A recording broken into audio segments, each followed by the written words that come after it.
కూడి ఉన్న జగన్మోహన్ రెడ్డి గారి కుటుంబ సభ్యులందరికీ నా హృదయపూర్వక నమస్కారాలు.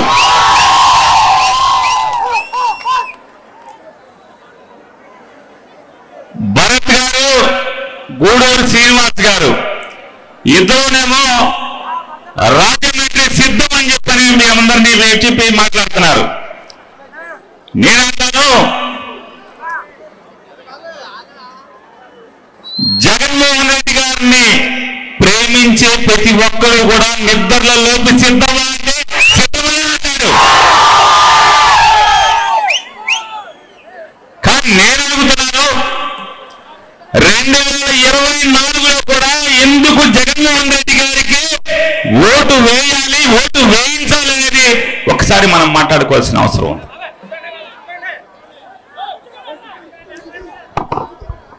ఇవాళ జగన్మోహన్ రెడ్డి గారు ఆయన ఎప్పుడు ఒకటే చెప్తాడు, నేను రాజకీయ నాయకుల్ని నమ్ముకోలేదు, నేను నమ్మింది ముగ్గురిని, ఒకళ్ళు దేవుడు, 2 ప్రజలు, 3 జెండా మోసే కార్యకర్తల్ని మాత్రమే నేను నమ్ముకున్నాను.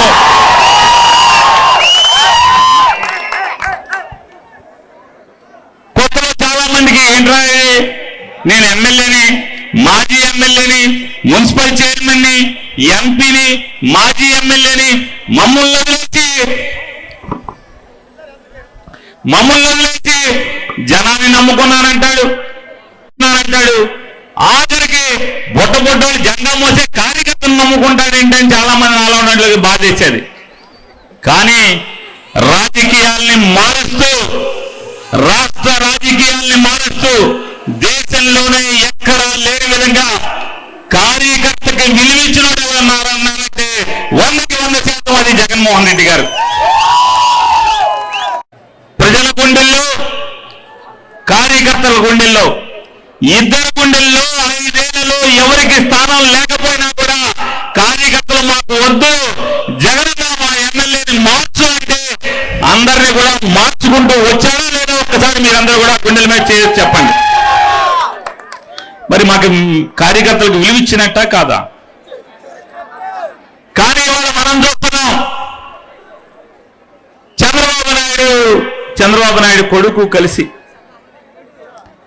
డబ్బు ఉంటేనే టిక్కెట్లు, డబ్బు ఉందా ఎన్నాళ్ళ నుంచి జెండా మోస్తున్నావు కాదు, తెలుగుదేశం జెండా కూడా మోస్తున్న వాళ్ళు ఉన్నారు ఎన్నో సంవత్సరాల నుంచి. జెండా మోస్తున్నావా లెక్క కాదు, నీ దగ్గర ఎంత సంచిలో డబ్బు ఉంది మాత్రమే చంద్రబాబు దగ్గర విలువ దొరుకుతుంది. ఇవాళ జగన్మోహన్ రెడ్డి గారు గడిచిన 5 సంవత్సరాల్లో 2,55,000 కోట్ల రూపాయల్ని నయా పైసా లంచం లేకుండా సరాసరి సామాన్యుల అకౌంట్లోకి డబ్బులు పంపిస్తే,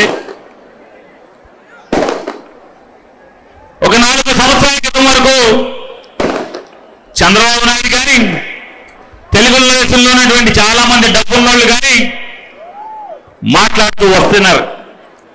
జగన్మోహన్ రెడ్డి పేద మధ్యతరగతి వర్గాలకి పప్పు బెల్లాలు పంచినట్టుగా డబ్బులు పంచిపెడుతున్నాడు. ఇదా ప్రభుత్వం అంటే? డబ్బులు పంచిపెట్టవా పేదవాళ్ళకి ప్రభుత్వం అంటే? అభివృద్ధి కావాలని మాట్లాడుతూ వచ్చారు. ఓట్లు వచ్చేప్పటికీ ఇదే చంద్రబాబు నాయుడు, ఇదే దత్తపుత్రుడు కలిసి ఏం మాట్లాడుతున్నారు? జగన్మోహన్ రెడ్డి గారి కంటే కూడా మేము ఎక్కువగా డబ్బులు మీకు పంపిస్తాం, ఆర్టీసీ చెయ్యాపు జతాలు బస్ ఎక్కి మీరు డబ్బులు ఇవ్వక్కర్లేదు, ఫ్రీగా వెళ్ళిపోవచ్చు. 5 ఏళ్లలో 2,55,000 కోట్ల రూపాయలు నేరుగా ప్రజలకు పంపిస్తే, ఆ పంపించినప్పుడు రాష్ట్రం దివాళా తీస్తుందన్న వాళ్ళు ఇవాళ చంద్రబాబు నాయుడు ఇచ్చేటువంటి 6 హామీలు ఇంటింటికి పాంప్లెట్ ఇస్తున్నారు. మీ ఇంటికి కూడా వచ్చి ఉంటుంది. తెలుగుదేశం పార్టీ కార్యకర్తలకు పాంప్లెట్ తీసుకొచ్చి 6 షూరిటీలని మాట్లాడుతున్నారు. 6 షూరిటీలు విలువ సుమారుగా 5 ఏళ్లలో వాళ్ళు ఖర్చు పెట్టాల్సినటువంటి డబ్బులు 10 లక్షల కోట్ల రూపాయలు, అంటే 2,55,000 కోట్లకే ఈ రకమైన పరిస్థితి వస్తే వీళ్ళు ఇచ్చే హామీలు నిజంగా అమలవుతాయా?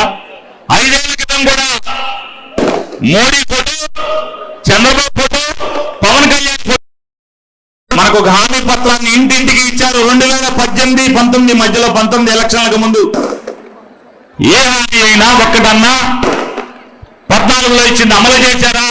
2014 నుంచి హామీలు ప్రతి ఇంటికి ఒక ఉద్యోగం ఇస్తా ఉన్నారు. ఇన్నాక భరత్ చెప్పారు, బాబు వస్తే జాబ్ వస్తుంది అని చెప్పారు. ప్రతి ఇంటికి ఒక జాబ్ ఇస్తామని చెప్పారు. ఓట్లు వేసాం.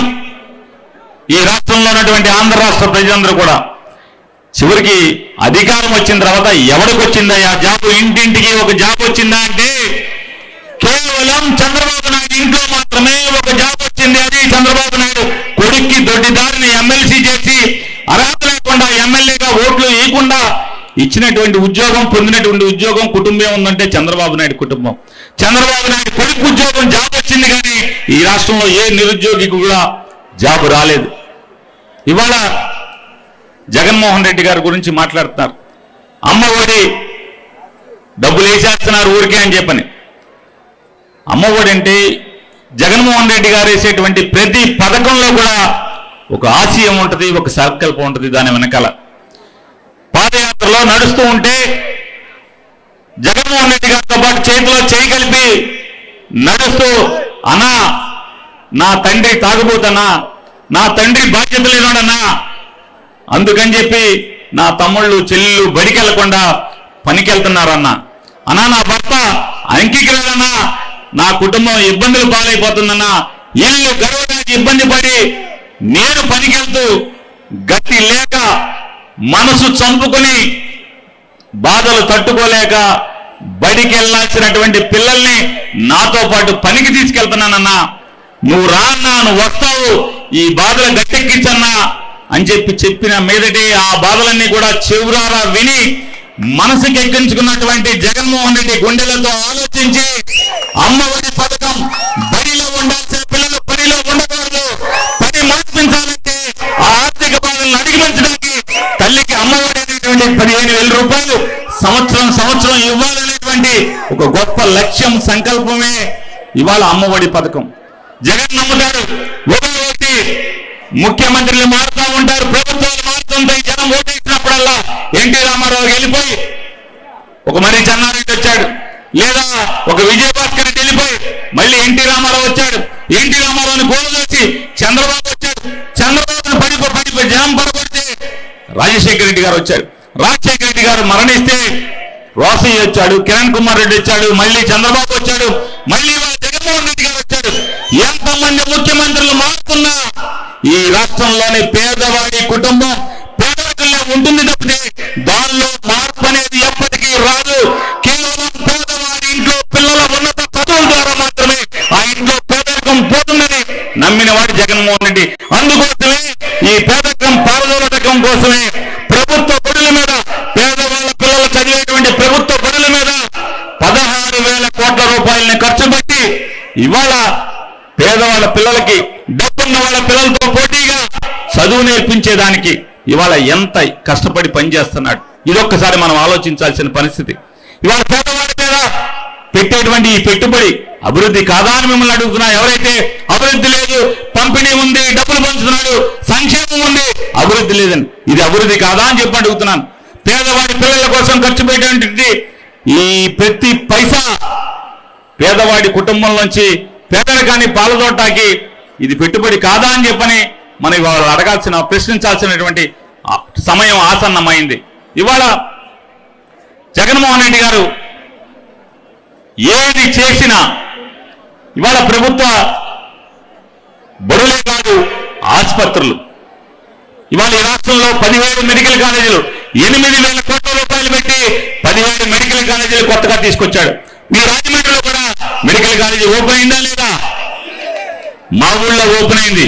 అట్లా సుమారుగా 5 మెడికల్ కాలేజీల్లో 150 సీట్లు, అంటే 750 సీట్లు ఈ సంవత్సరం మొదలైతే మళ్ళీ వచ్చే సంవత్సరం రేపు జూన్ మాసంలో మరొక 5 కాలేజీలు, అంటే ఇట్లా వెరసి రాబోయే రోజుల్లో మనకి సాలీనా ప్రభుత్వ మెడికల్ కాలేజీలో సుమారుగా 2500 మెడికల్ స్టూడెంట్స్ కొత్త వాళ్ళు బయటికి రావటం, తద్వారా పేద మధ్యతరగతి వర్గాలకి డాక్టర్ల వైద్యం సౌలభ్యాన్ని అందించేదానికి ఒక యజ్ఞంలాగా చేస్తున్నారు.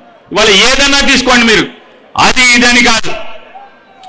ఇవాళ ఈ పేదవాడి బ్రతుకులు మారటానికి లేదా పేదరికం పోవటానికి మళ్ళీ జగన్మోహన్ రెడ్డి అవసరమా అక్కర్లేదా? ఎవరి కోసం అవసరం? ఈ రాష్ట్రంలో పేద మధ్యతరగతి వర్గాల్లో పేదరికం పోవటానికి ఖచ్చితంగా జగన్మోహన్ రెడ్డి గారు మరొక 10 సంవత్సరాలు కనుక ఉంటే ఖచ్చితంగా ఈ రాష్ట్రంలో పేదరికం పూర్తిగా తగ్గేదానికి అవకాశం ఉందని చెప్తూ మరొకసారి జెండా మోసే కార్యకర్తలందరినీ మరొకసారి మిమ్మల్ని అడుగుతున్నాను. ఈ రోజున మీరు మీ కష్టం ఈ 5 సంవత్సరాల్లో ఎంతమంది బతుకులు మారినాయి, ఎంతమంది పిల్లల జీవితాల్లో వెలుగులు వచ్చినాయి అనేది ఇది అంతా కూడా మీ కష్టమే అని చెప్తూ ఇవాళ నా వెనక మాట్లాడాల్సిన వారు కొడాల నాని గారు ఉన్నారు.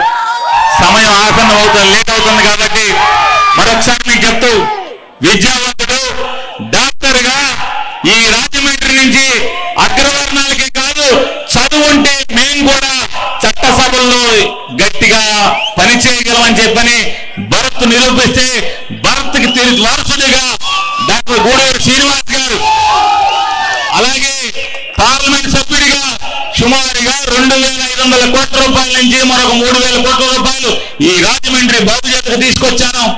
ఇవాళ అసెంబ్లీ ఎమ్మెల్యేగా వస్తే మళ్ళీ ఈ రాజమండ్రి పట్టణాన్ని అభివృద్ధి చేసి చూపించడం కోసం ఇవాళ భరత్ రామ్ గారు ఎమ్మెల్యేగా మీకున్నటువంటి ప్రతి 2 ఓట్లు ఈ రాజమండ్రి అసెంబ్లీ నియోజకవర్గంలో ఉన్నటువంటి 2,90,000 పైచలకు ఉన్నటువంటి ప్రతి ఓటర్కు ఉన్నటువంటి ఓటుని ఒక ఓటు ఎంపీగా గూడూరు శ్రీనివాస్ గారికి ఫ్యాన్ గుర్తుకి, అలాగే మరొక 2వ ఓటు ఎమ్మెల్యేగా ఫ్యాన్ గుర్తు మీద భరతరామ్ గారికి, ఈ 2 ఓట్లు ఫ్యాన్ గుర్తు మీద గుర్తించే బాధ్యతని ఈ వైఎస్ఆర్ కాంగ్రెస్ పార్టీ కార్యకర్తలందరూ భుజస్కంధాల మీద తీసుకుని మళ్ళీ 2024 మరొకసారి రేపు జరిగే ఎన్నికల్లో జగన్మోహన్ రెడ్డి గారిని ముఖ్యమంత్రి చేయడానికి మేమంతా సిద్ధం, ఈ రాజమండ్రి పట్టణం అంతా సిద్ధంగా ఉందని చెప్తూ వీరిద్దరిని గెలిపించి పంపించమని చెప్పని మరొకసారి మీ అందరికీ విజ్ఞప్తి చేసుకుంటూ జై